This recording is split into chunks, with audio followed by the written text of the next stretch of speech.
Good morning, students. Today we are going to start with chapter number 1, that is Rise of British Rule in India.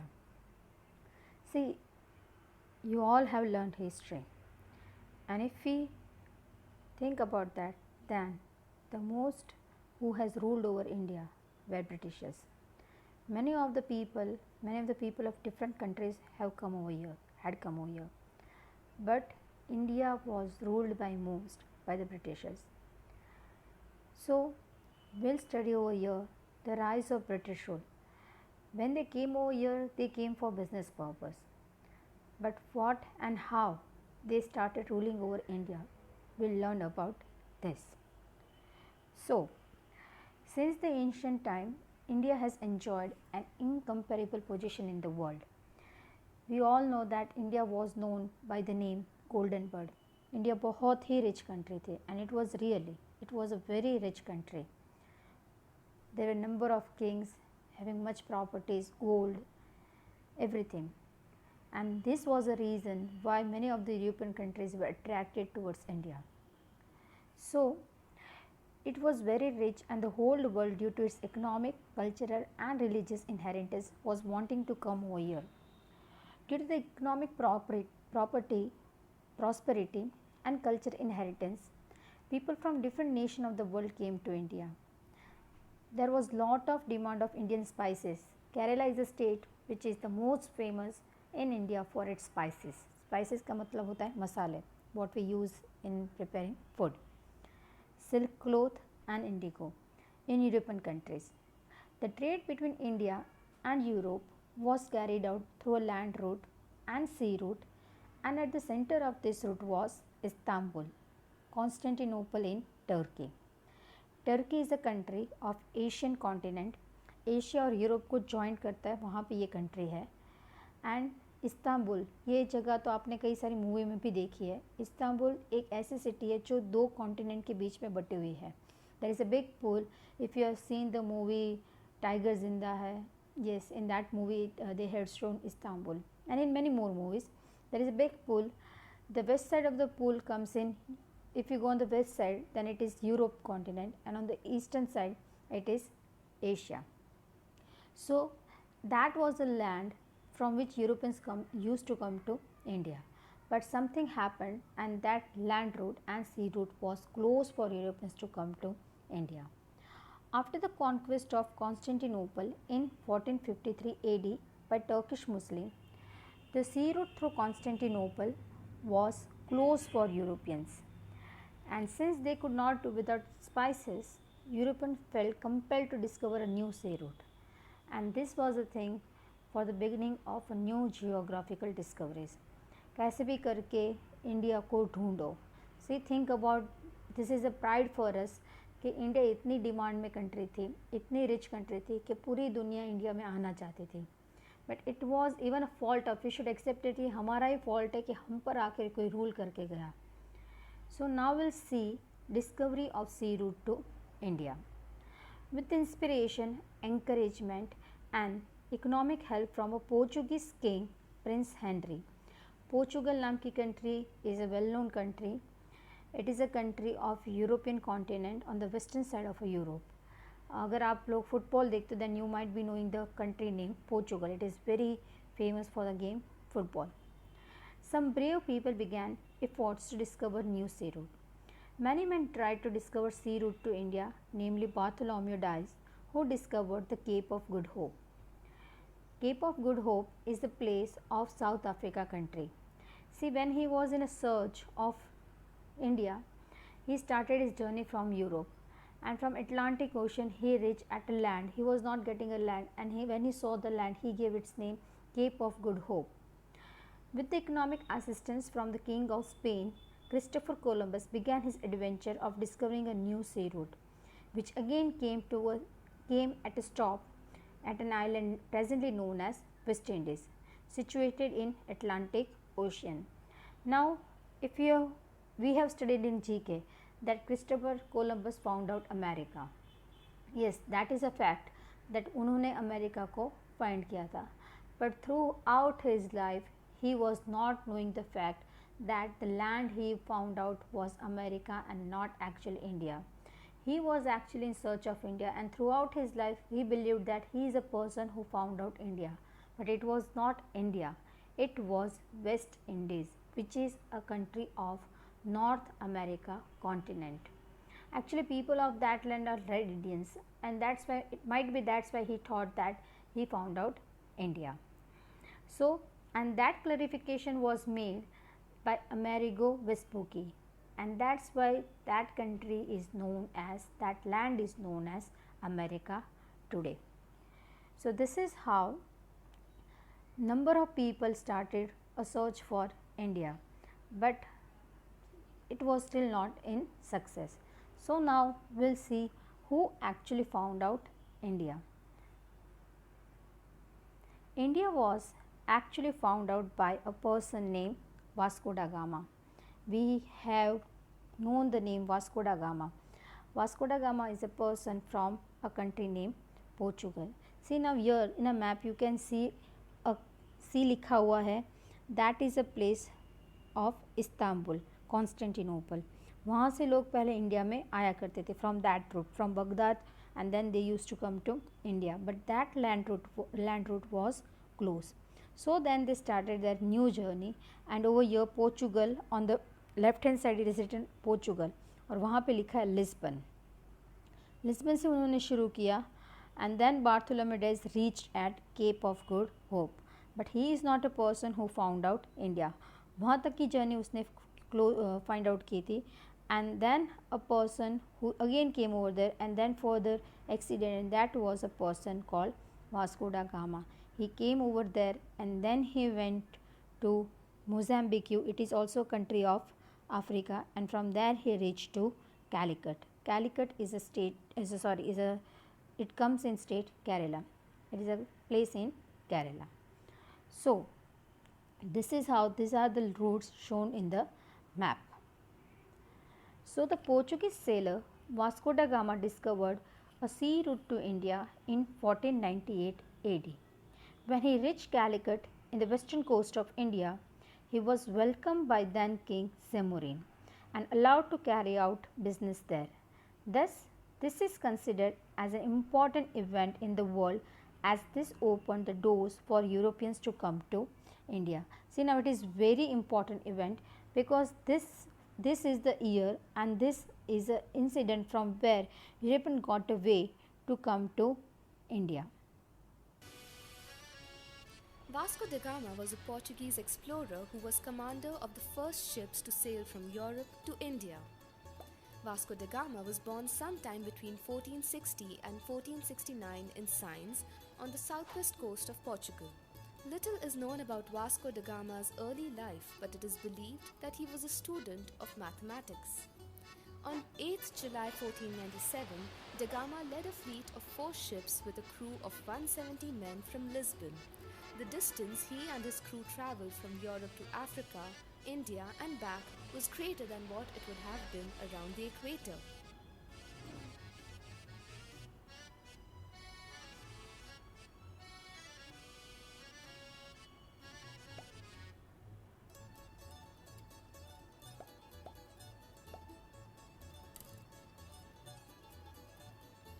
Da Gama's trip to India consisted of several stops along the way in Africa. He also encountered problems from Muslim traders who did not want any interference with their already profitable trade routes. He finally reached Calicut on 20th May 1498. At first, Vasco da Gama and his trading was well received, but this only lasted a very short while. The king ordered him to pay a customs tax as would any other merchant. This strained the relations between the two. Da Gama left Calicut on August 1498. His expedition beat all expectations after he brought in cargo that was worth 60 times more than the cost of the expedition.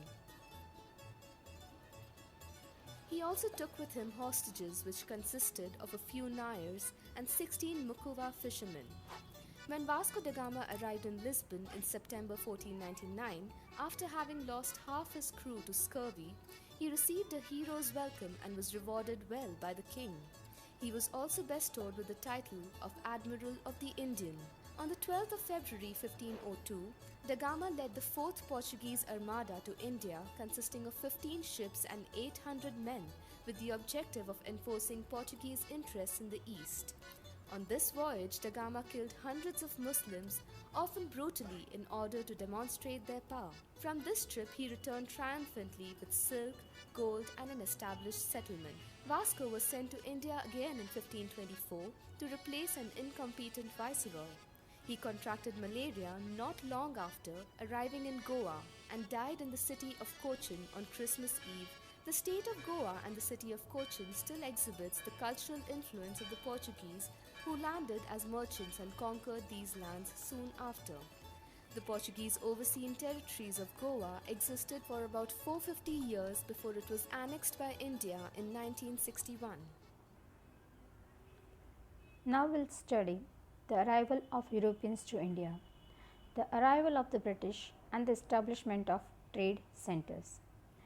See, Portuguese were the first to come to India, to arrive to India. Now, but many of the Europeans also had come to India, seeing the success of Portugal. Within a span of 100 years, Portuguese took control of several territories like Diu, Daman, Goa, Cochin, Malacca, etc. Inspired by Portuguese success in trade, the Dutch from Holland. Holland is a country of Europe. It is also known by the name Netherlands. And the Danish from Denmark. Denmark is also a country of Europe. Arrived in India for trade. The English traders established the East India Company to carry out trade with India.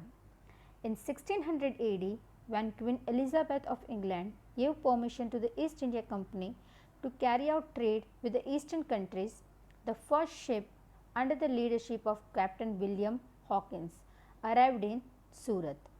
But due to the dominance and opposition from Portuguese, they were not allowed to establish their trade there. But finally, the East India Company got permission from the Mughal Emperor Jahangir, and thus the British East India Company established its first trade center in Surat in 1613 AD. Initially, the company established its trade center in Surat, Bharuch and Ahmedabad. See now, 1600 AD में Britishers को पहली बार permission मिली to do their business in India, and they left India in 1947. So they controlled India, they ruled over India for nearly 350 years. And it was in 1600 they first came, but they got a permission in 1613. वहाँ से उन लोगों ने business करना शुरू किया, but they were just doing business at that time. But then with the span of time they started ruling on India. We'll study how and why they started ruling on India. But due to the strong presence of Maratha in this region, the company sensed danger of its existence and hence moved towards the south and east direction, where they had set up their centers in Machilipattam, which is in Andhra Pradesh, St. George, which is in Chennai, and Fort William, which is in Kolkata. Mumbai became their headquarters in 1867 AD.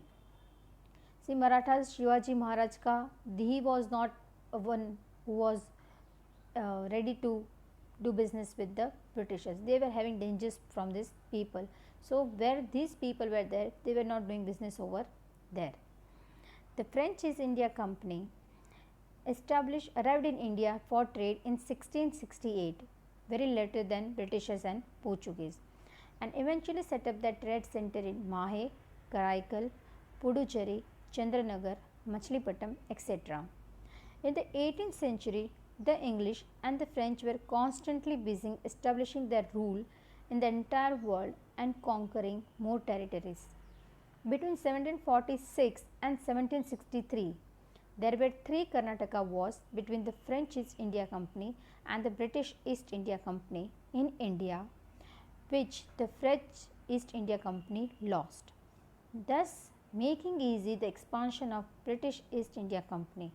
Now think about this, 2 different countries, 2 different companies doing business in India and fighting over in India for their business to for the enlargement of their business and for their rule.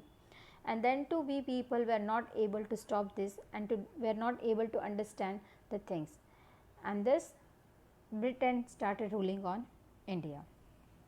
Thus at the end of this battle for power, the Portuguese were left with Diu, Daman and Goa, while the French had their trade centers at Chandranagar, Mahe, Karaikal, Pondicherry. Meanwhile, the Dutch had to leave forever. So, these were the cities. If you go in Puducherry में भी अगर आप जाओगे और any the place where this people have rule, if you see the construction it is quite different than Indian architecture. See Diu as it is in Gujarat, आप लोगों ने काफ़ी सारों ने दीव तो देखा ही होगा. If you go to Diu and if you observe the architecture of Diu properly, you will understand that it is not an Indian making style. As foreigners have ruled over there, the architecture of that particular place is quite different. So, the places where these people have ruled, they have developed their own style of architecture, their own style of thinking. Now, we will see Battle of Plassey. Battle of Plassey was the first incident from where British got some power in India. So, how and why it happened? Sirajuddaula karke king tha who was from Bengal. See, many people were not liking him because of his nature. He was having nature like impulsive, not listening to anyone. बहुत ज़्यादा सोच, बहुत दूर की सोच नहीं था. So many people were having complaint with him. During his period, Britishers ने क्या किया, एक फोर्ट्रेस वहाँ पे बनाया. फोर्ट्रेस का मतलब होता है किला, without the permission of the king. So as the king was not ready for this, that without my permission आप लोग यहाँ पे कुछ कंस्ट्रक्ट कर सकते हो नहीं. So what he did, he broke that fortress. So now when this news East India Company को मिले, then at that time Robert Clive along with his army reached Bengal in order to help the Kolkata trade center. वहाँ के trade centre को help करने के लिए वो वहाँ पे गए. He was very confident कि वो उनके साथ जीत जाएंगे. But in spite of the army of East India Company being strong, they realized that it was not easy to defeat the Nawab's army because नवाब के पास एक बहुत बड़ी आर्मी थी. So what Robert Clive did then? He resorted to treachery. Treachery का मतलब होता है बीट्रेल, किसी को धोखे से हराना.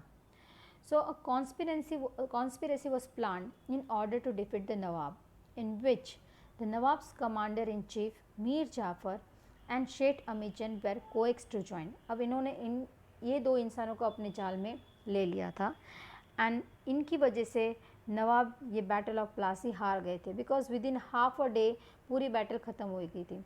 If you recently you people have seen Mahabharat, तो कमांडर इन चीफ सेनापति, उस सीरियल में हम देखा सेनापति, द रोल ऑफ सेनापति और the role of commander in chief is very important, और उन्होंने उसको ही अपने पास ले लिया था. So when he was not ready to fight, a battle just ended in half a day. On the pretext that Nawab is unnecessarily harassing the people, a war was declared at a ground near a village named Plassey. The Battle of Plassey was fought on 23rd June 1757 AD. The Battle of Plassey is situated 38 km from Murshidabad. Murshidabad is a place of West Bengal. According to the plan, Mir Jafar lost the battle. Sirajuddaula was defeated. Due to Robert Clive's treachery, the Battle of Plassey ended in just half a day. क्योंकि पहले से ही पता था कि वो लोग ये जीतने वाले, because Mir Jafar was not going to fight.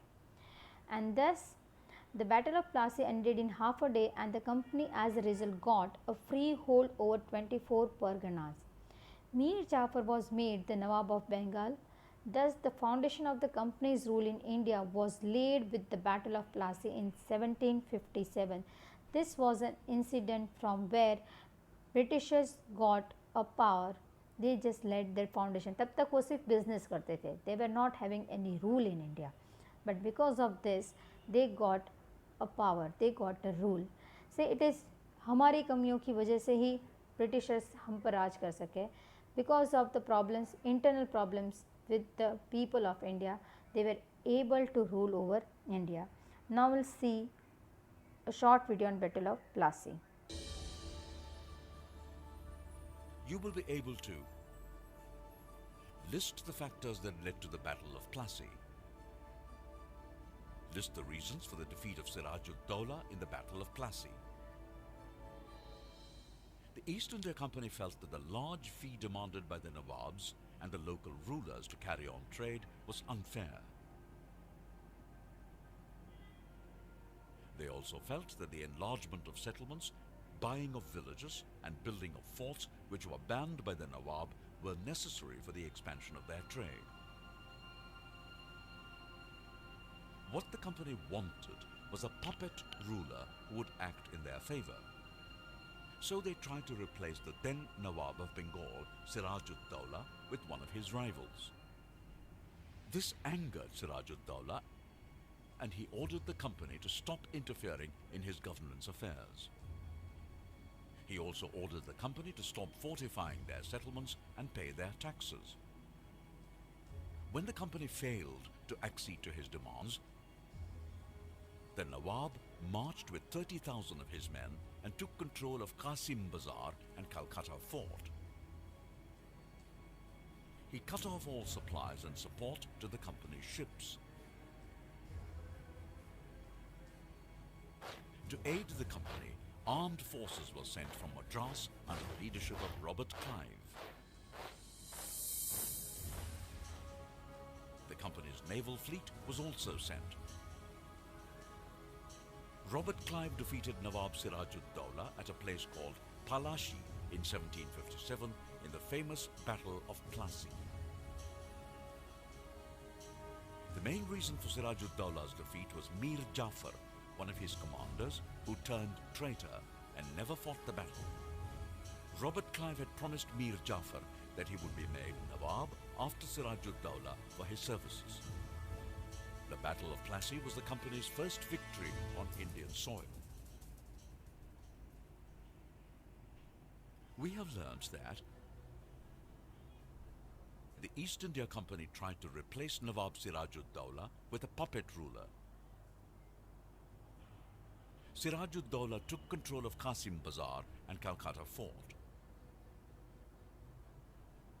Armed forces under the leadership of Robert Clive were sent along with a naval fleet to fight Siraj-ud-Dowlah. Mir Jafar, one of Nawab Siraj-ud-Dowlah's commanders, turned traitor and never fought the battle. Now we'll study Battle of Buxar. The British made Mir Jafar the Nawab of Bengal under the different pretext and tried to extract plenty of wealth from him. Due to their greed to gain more power, the East India Company managed to dethrone Mir Jafar and made Mir Qasim the Nawab of Bengal. अब उन्होंने क्या किया, सिराजुद्दौला को निकाल दिया, उसकी जगह पे मीर जाफ़र को नवाब ऑफ बंगाल बना दिया एंड अलग अलग वजह से उसके पास से टैक्सेस लेते ही रहते थे. And then what they did, उनकी ग्रीड वहाँ पर भी ख़त्म नहीं हुई. दे वर हैविंग मोर लालच of getting more money.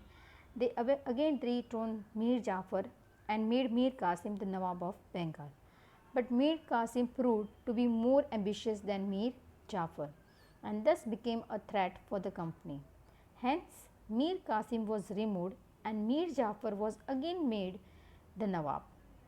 See, the sequence is like Siraj-ud-Dowlah, then Mir Jafar, then Mir Qasim, and then again Mir Jafar. Mir Qasim took refuge with the Nawab of Awadh. During this time, the Mughal Emperor Shah Alam had come to Awadh. So all the three of them decided to join hand and fight the company unitedly and thus declared war. So who three got united?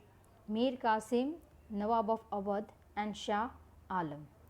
At Buxar, the East India Company fought against the United Army on 27 October 1764, in which the United Army lost, army of Mir Jafar, Shah Alam and Nawab of Awadh. Thus, the company got Diwani right, that is right to collect revenue, right to collect tax from people of India, from to Bengal, Bihar and Orissa. सी लगान movie आप लोगों ने देखी है, लगान का मतलब ही होता है tax. How this people use to take taxes from Indian people. Country हमारी, चीज़ें हमारी, मेहनत हमारी, और फिर भी वो लोग हमारे पास से टैक्सेस लेते थे. So this is how the Battle of Buxar gave them the first right to collect taxes from India. So we'll see a video on Battle of Buxar. The Battle of Buxar was fought on 22nd October 1764 between the forces under the command of the British East India Company led by Hector Munro and the combined army of Mir Qasim, the Nawab of Bengal, the Nawab of Awadh, and the Mughal king Shah Alam II. The battle fought at Buxar within the territory of Bengal was a decisive victory for the British East India Company. British troops engaged in the fighting numbered 7,072, comprising 857 British, 5,297 Indian sepoys, and 918 Indian cavalry. The Alliance army's numbers were estimated to be over 40,000. The combined army of Mughals, Awadh, and Mir Qasim, consisting of 40,000 men, were defeated by a British army consisting of only 10,000 men. The Mughal camp was internally broken due to a quarrel between the Mughal emperor Shah Alam II and Shuja-ud-Dawla, the Nawab of Awadh. Mir Qasim was reluctant to engage the British and went off collecting tribute. The lack of basic coordination among the three desperate allies was responsible for their decisive debacle. The prime victim, Shah Alam II, signed the Treaty of Allahabad that secured Diwani rights for the company to collect and manage the revenues of real estate, which form parts of the modern states of West Bengal, Odisha, Bihar, Jharkhand, and Uttar Pradesh. The Treaty of Allahabad heralded the establishment of the rule of the British East India Company in one-eighth of India within a single stroke. The battles of Plassey and Buxar secured a permanent foothold for the British East India Company in the rich province of Bengal and secured its political ascendancy in the entire region.